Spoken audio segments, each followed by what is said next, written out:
Buenas a todos. Vamos a empezar con la clase del día de hoy.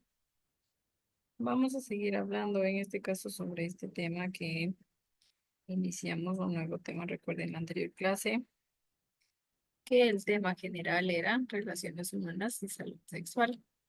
Como subtema nosotros vimos la salud y las enfermedades, ¿no?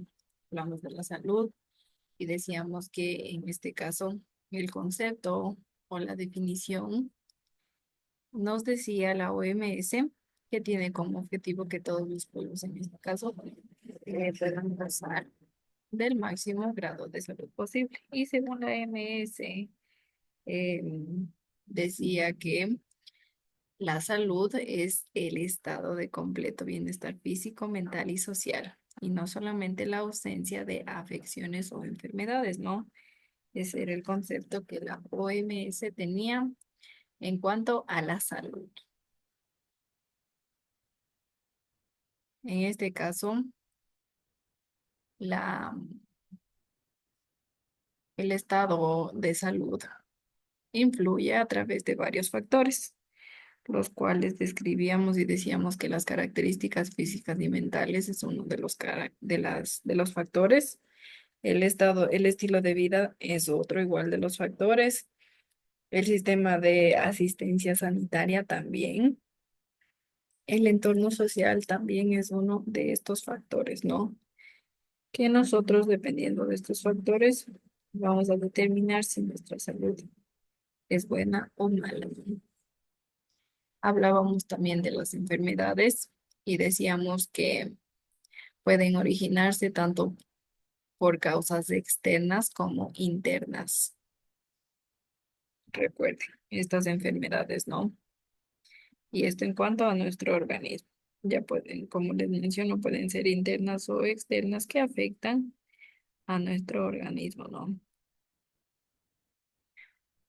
Hablábamos de las enfermedades y trastornos del ser humano y decíamos que tenemos dos clases, las enfermedades infecciosas y las enfermedades no infecciosas.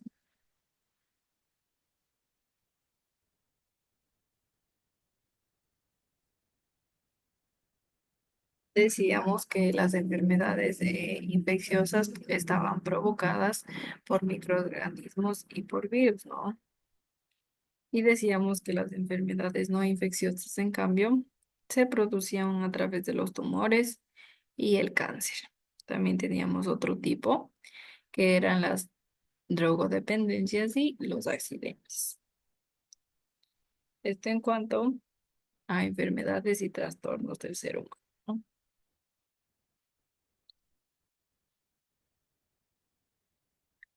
Las enfermedades infecciosas, en este caso, se caracterizan por ser transmisibles.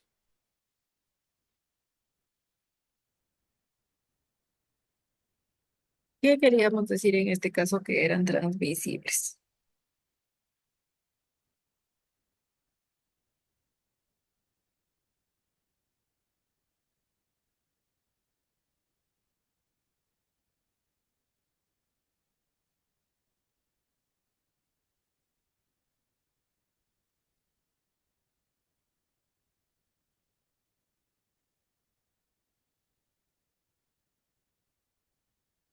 Decíamos que podían ser, eh, al momento de que son transmisibles, decíamos que puede pasar de una persona enferma a otra sana.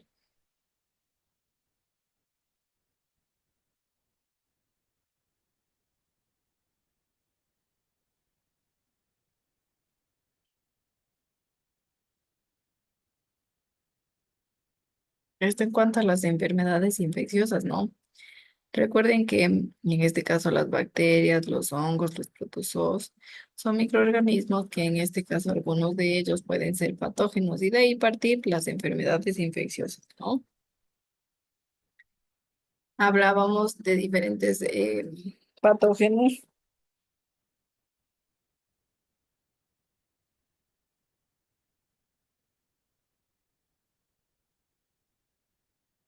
y decíamos que en este caso nosotros llamamos microorganismos y virus patógenos a estos, los llamábamos parásitos, ¿no? Porque decíamos que vivían a expensas del ser humano. Y en cambio el ser humano lo denominábamos hospedador, porque en este caso él es el afectado de los parásitos que pueden ser los microorganismos y virus, ¿no? También hablábamos en este caso de la estructura que tienen las bacterias. Decíamos que en cuanto a su estructura celular, las bacterias no poseen envoltura nuclear. Decíamos que su material genético es un solo cromosoma formado por una cadena de ADN que dirige en este caso todas las funciones de la célula procariota. Y también en cuanto a la estructura celular, decíamos que presenta una pared bacteriana que envuelve la membrana celular, ¿no? Y que en este caso estaba formada por una sustancia a la que denominamos morena.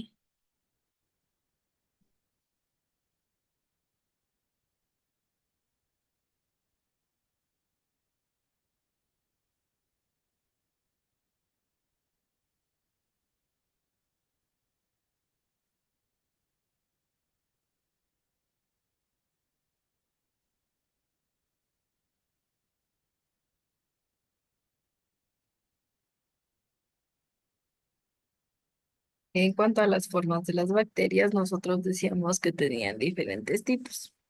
Teníamos a los bacilos, a los cocos, a los espirilios y a los vibrios, ¿no? Los cocos decíamos que tienen forma esférica, ¿no? Y miren, aquí nosotros decíamos que teníamos a los cocos. Los bacilos, en cambio, decían que tenían forma de bastón.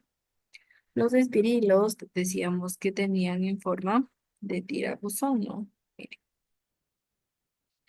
Y los virilos decíamos que tenían forma de coma, ¿no? De coma ortográfica o de semicírculo.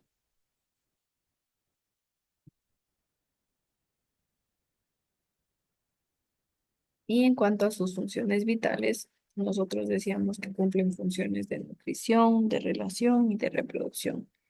En cuanto a la función de nutrición, decíamos que algunas bacterias son autótrofas y otras heterótrofas, ¿no? En función de relación, nosotros hablábamos de las bacterias que pueden resistir condiciones adversas como la sequedad o la falta de nutrientes, ¿no? Y esto formando esporas. Y en cuanto a la función de reproducción, decíamos que una célula progenitora se obtienen dos células hijas, ¿no? Y el cromosoma se duplica y se forma un tabique de Moreina que separa a las dos células nuevas, ¿no? También hablábamos de los protozoos y decíamos que son organismos unicelulares eucariotas y que algunos poseen cilios o flagelos para desplazarse, ¿no? Decíamos que los hongos son un grupo de organismos eucariotas con representantes unicelulares y pluricelulares. Decíamos que algunos hongos son parásitos del ser humano y le provocan infecciones llamadas micosis, ¿no? Los virus, en cambio, tienen una estructura muy sencilla, que en este caso está en la foto. Es muy distinta a la de una célula, pero en su forma más simple solo posee una cápsida no proteica que envuelve y protege a un ácido nucleico. Y decíamos que tenía, aquí está la cápsula, aquí tenemos al ácido nucleico y aquí a la emulsión, a la bueno, y esto en este caso es la estructura muy sencilla de los virus, ¿no? Miren, aquí tenemos la estructura de los virus y,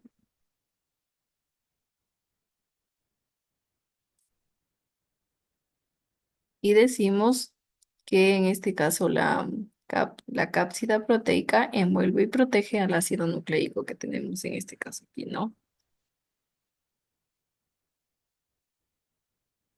En cuanto a enfermedades infecciosas, nosotros, bueno, en este gráfico yo hablaba sobre el proceso que tiene en este caso el virus al infectar a una célula, ¿no? Decíamos que primero el virus penetra en la célula a través de la membrana celular. Después, el ácido nucleico del virus se integra a la célula, ¿no? Solo el ácido nucleico de este virus se integra a la célula. Después, en este caso, se aprovecha la maquinaria replicativa de la célula, se reproducen numerosas copias del virus, ¿no? Y así que la célula se destruye y los numerosos virus formados pueden infectar a otras células. Miren, aquí ya tengo yo en este caso numerosos virus que ya pueden infectar a otras células.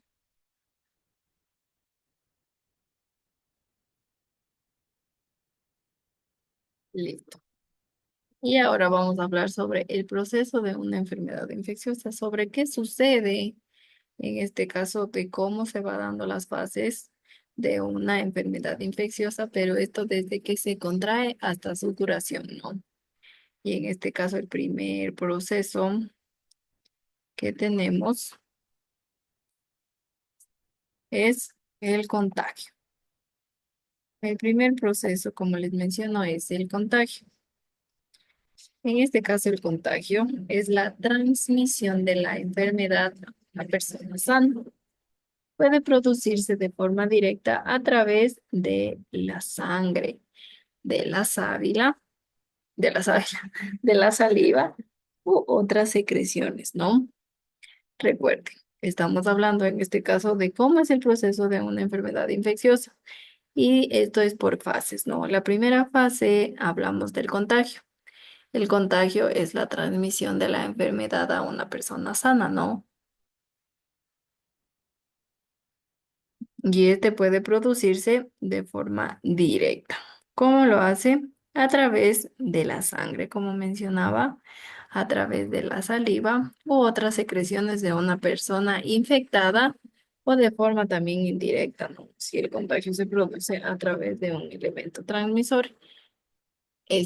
Un ejemplo de un elemento transmisor sería el agua, ¿no? El agua también puede llevar esta afección, este contagio, ¿no? Puede llevar este microorganismo y así poder contagiar este virus a través del agua y así poder contagiarse, ¿no? Recuerden, la primera fase es el contagio y en este caso puede hacerse de forma directa a través de la sangre, la saliva u otras secreciones de una persona infectada.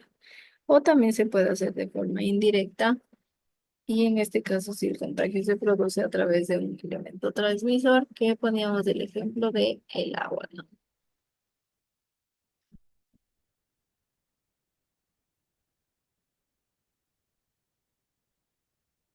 Y el siguiente proceso, en este caso la siguiente fase, es el periodo de incubación. Recuerden, primero teníamos el contagio, ¿no?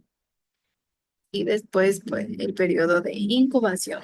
En este caso transcurre desde el momento del contagio hasta que se manifiesta la enfermedad. En el momento que ya se manifiesta la enfermedad, este proceso o este periodo de incubación pasa. Y así llegamos aquí, al periodo de estado.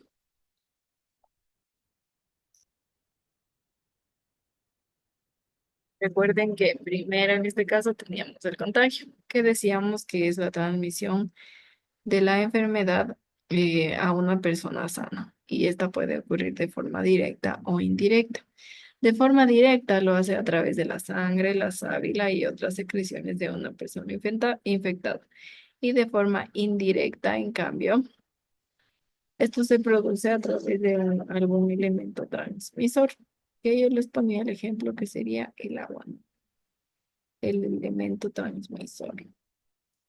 Después hemos visto el periodo de incubación que decíamos que transcurre desde el momento del contagio hasta que se manifiesta la enfermedad.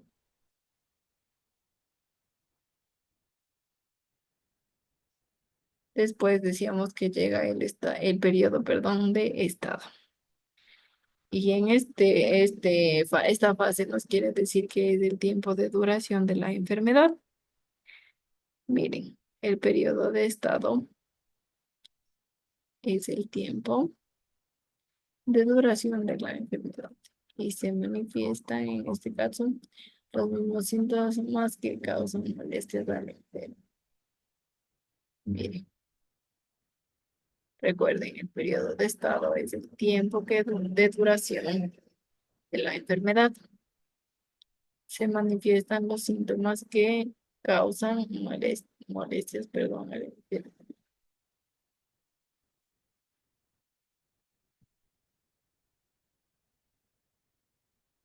dicho esto, nos vamos al periodo de resolución.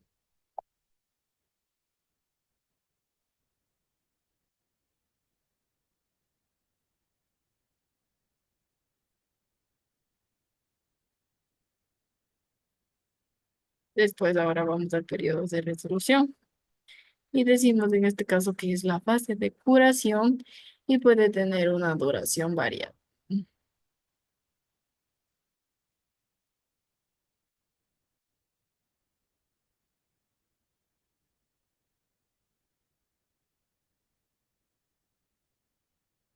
Repito, en este caso el periodo de resolución es la fase de curación y puede tener una duración variable.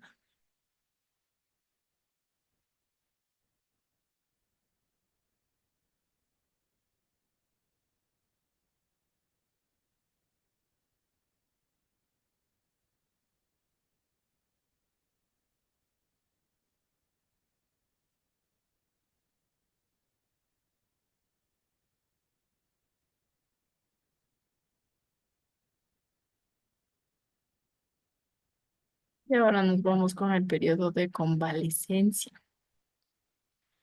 Se han eliminado en este caso los agentes patógenos, pero el organismo necesita un tiempo para recuperarse totalmente, ¿no? Y es así como a continuación vamos a ver las características de algunas enfermedades infecciosas, ¿no? Recuerden, el último es el periodo de valencia. Miren, he colocado yo aquí en este caso las enfermedades infecciosas.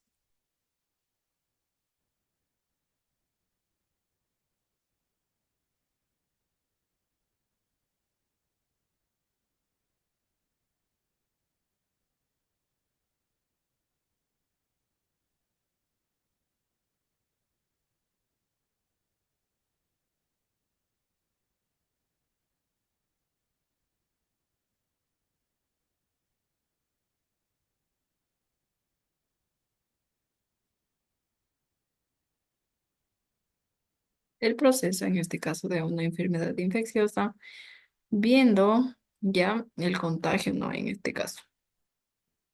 Miren, aquí están las características de algunas enfermedades infecciosas. En cuanto a la gastroenteritis, el agente patógeno es la bacteria Salmonella. El contagio en este caso es indirecto, tal vez bebiendo agua o comiendo alimentos contaminados con dicha bacteria. Recuerden, ¿cuál en este caso es mi agente patógeno? Es la bacteria Salmonella, la que provoca la gastroenteritis. En este caso el contagio es indirecto y puede producirse tal vez bebiendo agua o comiendo alimentos contaminados. Los problemas en este caso que causa mi gastroenteritis es que en este caso inflama la mucosa gástrica y la intestinal, por lo que se producen diarreas, vómitos y fiebre, ¿no? Debido en este caso a la bacteria Salmonella.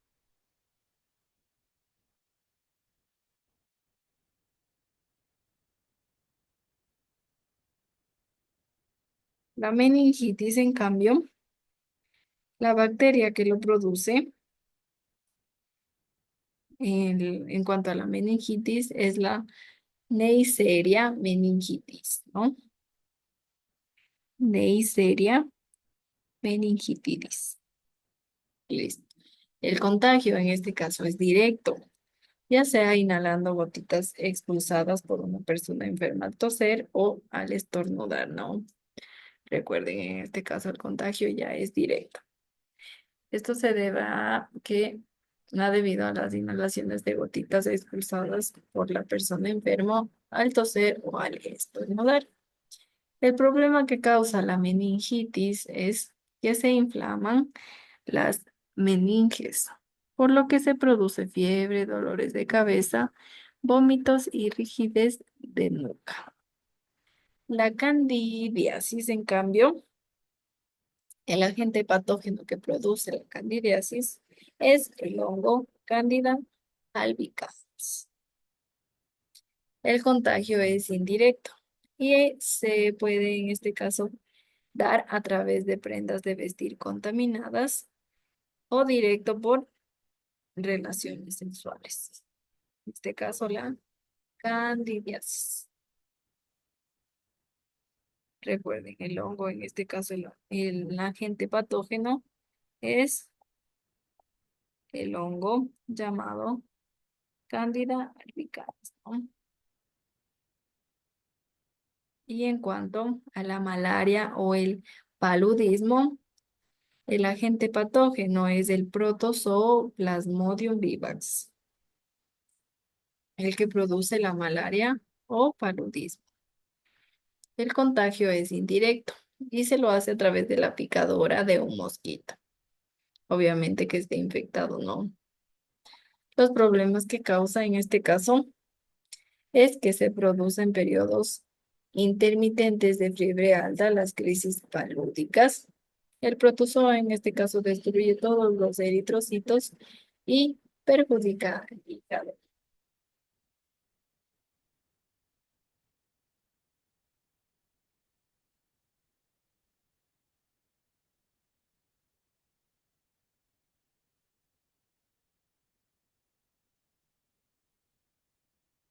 Otra enfermedad es el sarampión. En este caso son los virus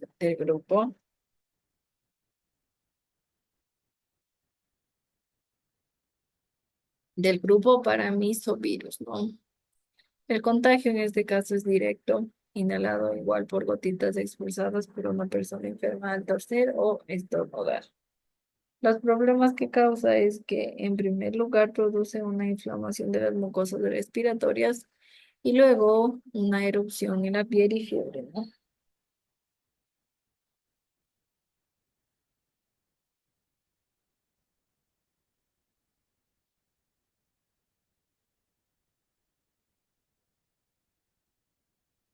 Y la gripe finalmente, el agente patógeno que lo causa es el virus del grupo ortomizovirus, ¿no?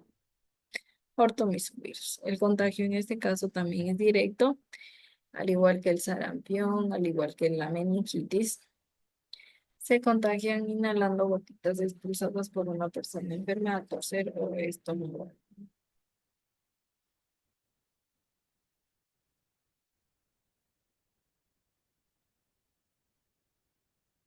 Listo. Esto en cuanto a las características o algunas características de las enfermedades infecciosas, ¿no? Vamos ahora a la prevención. En este caso, la prevención de qué de las enfermedades.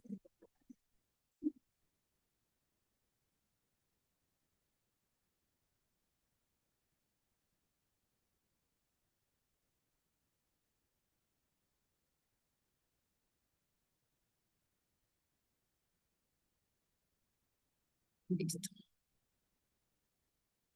Para evitar en este caso el contagio de enfermedades, podemos poner en práctica una serie de medidas de prevención. Algunas de las más habituales son la práctica de hábitos de higiene y la administración de vacunas. En este caso, los hábitos de higiene, como lavarse las manos antes de tomar alimentos y también ducharse con frecuencia, tienen la finalidad de impedir el contacto prolongado con agentes patógenos. También consideramos como un hábito de higiene, en este caso, evitar el contacto em, con utensilios que puedan contagiar enfermedades, en este caso como vasos y cubiertos usados o toallas utilizadas en la playa o en la piscina.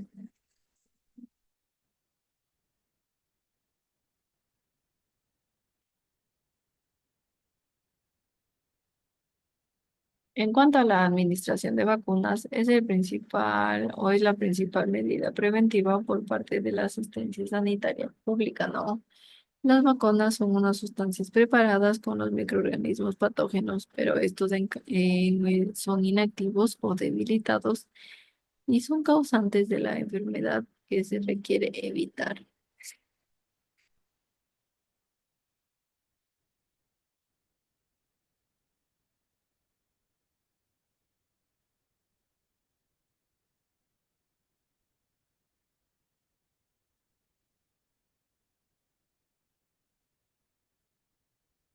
Recuerden que les decía, en cuanto a la administración de vacunas, en este caso es la principal medida preventiva por parte de la asistencia sanitaria pública. Las vacunas son unas sustancias preparadas con los microorganismos, ¿no? Que decíamos que estaban que inactivos o debilitados. Y estos son causantes de la enfermedad que se quiere evitar o bien con partes de dichos microorganismos.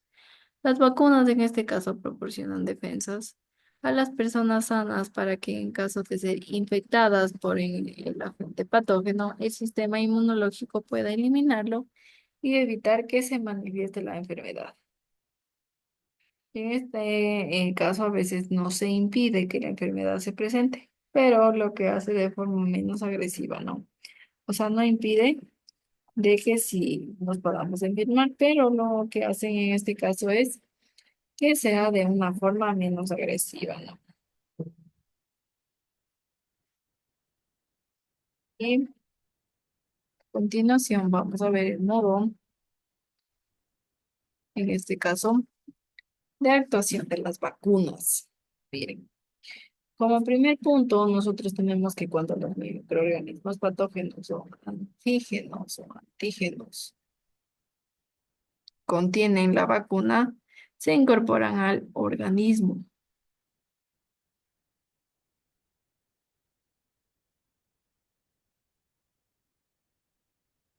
Y en este caso se produce una respuesta inmunitaria. Recuerden, cuando los microorganismos patógenos o anticuerpos que contienen la vacuna se incorporan al organismo, se produce una respuesta inmunitaria. Esto en cuanto al número uno.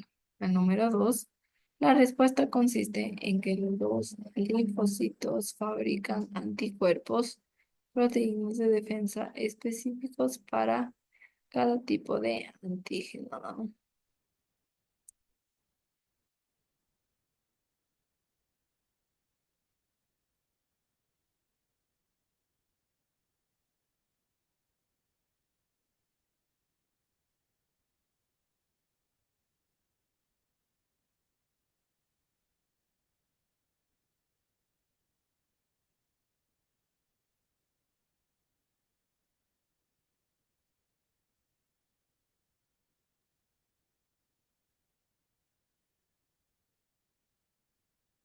Segundo punto, tenemos que la respuesta consiste en que los linfocitos fabrican anticuerpos, proteínas de defensa específicas para cada tipo de antígeno. Y como tercer punto, tenemos que los antígenos son destruidos y los anticuerpos permanecen en la sangre. En este momento, el individuo está ya vacunado y es inmune a la enfermedad. Recuerden, en este caso, como segundo punto, nosotros tenemos que la respuesta consiste en que los linfocitos fabrican anticuerpos a las proteínas de defensa específicas para cada tipo de antígeno. Y el tercero, en este caso, es cuando los antígenos ya son destruidos y los anticuerpos permanecen en la sangre.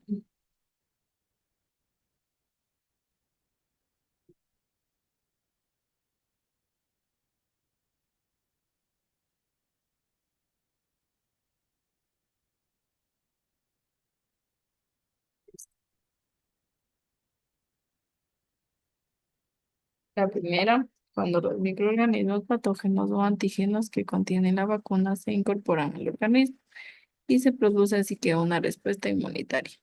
El segundo, la respuesta consiste en que los linfocitos fabrican anticuerpos, proteínas de defensa específicas para cada tipo de antígeno. Y el tercero, en este caso, es cuando los antígenos son destruidos y los anticuerpos permanecen en la sangre, ¿no?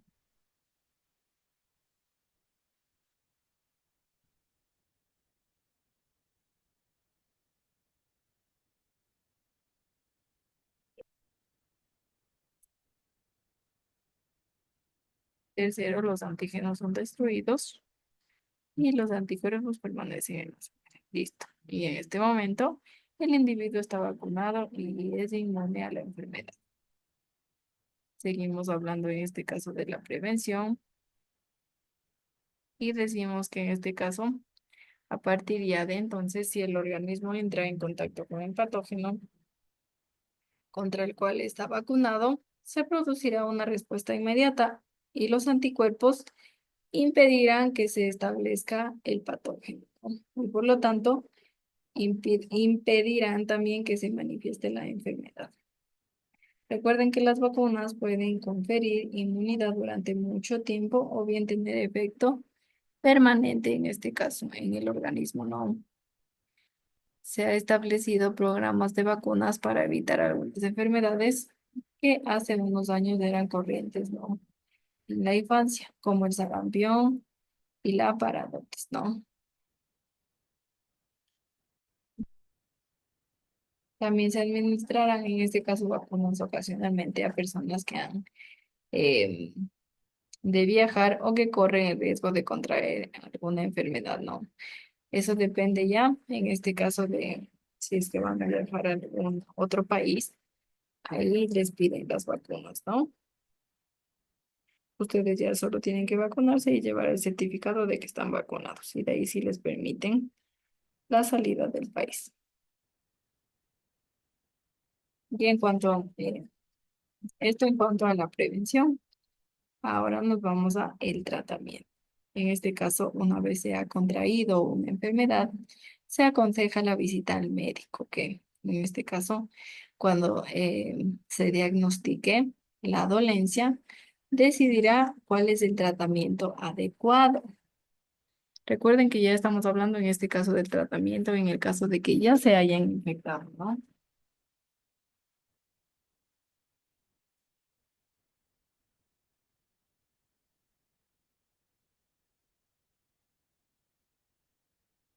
Y en este caso, los tratamientos más frecuentes en la administración de medicamentos, ¿no? Ese es el tratamiento más frecuente, la administración de medicamentos. En algunos casos puede ser necesario, como tratamiento, el trasplante de órganos, tejidos o células. Y por eso hablaremos en este caso de los dos tipos, ¿no? Los medicamentos, en este caso, son un conjunto de varias sustancias, donde todas ellas, la responsable en este caso de la acción se llama principio activo. La función de los medicamentos en este caso obviamente es prevenir, aliviar o curar enfermedades, ¿no? O si no, también sus síntomas, ¿no? Aliviar en este caso los síntomas. El tipo específico de medicamento son los antibióticos. Estos antibióticos están compuestos o comprobados en este caso que destruyen a la bacteria o detienen su crecimiento y que por tanto curan ciertas enfermedades infecciosas. Recuerden que un tipo específico de medicamentos son los antibióticos. Estos antibióticos son compuestos que destruyen las bacterias o detienen su crecimiento, ¿no? Y que por tanto curan ciertas enfermedades infecciosas. En cuanto ahora a el trasplante de órganos, tejidos y células que decíamos, es una técnica médica que consiste en sustituir un órgano, tejido o célula dañado por otro sano, ¿no? Es posible trasplantar órganos como el corazón, el pulmón, el riñón, el páncreas y el hígado. Tejidos como la médula ósea y la córnea, en este caso, o células como las glándulas suprarrenales y las del cordón umbilical. El principal problema para realizar con éxito un trasplante es el rechazo inmunitario. Este puede producirse si los tejidos del órgano trasplantado son reconocidos como antígenos por el sistema inmunitario, el cual en este caso elabora anticuerpos para destruir el cuerpo extraño, ¿no? Y si esto ocurre, se provoca graves trastornos. Los órganos utilizados, en este caso en los trasplantes, proceden de otro ser humano, que en este caso ha fallecido o de otras personas vivas, ¿no? En ambos casos, los trasplantes se llevan a cabo gracias a donantes, que en este caso manifiestan su voluntad de ceder uno o varios órganos.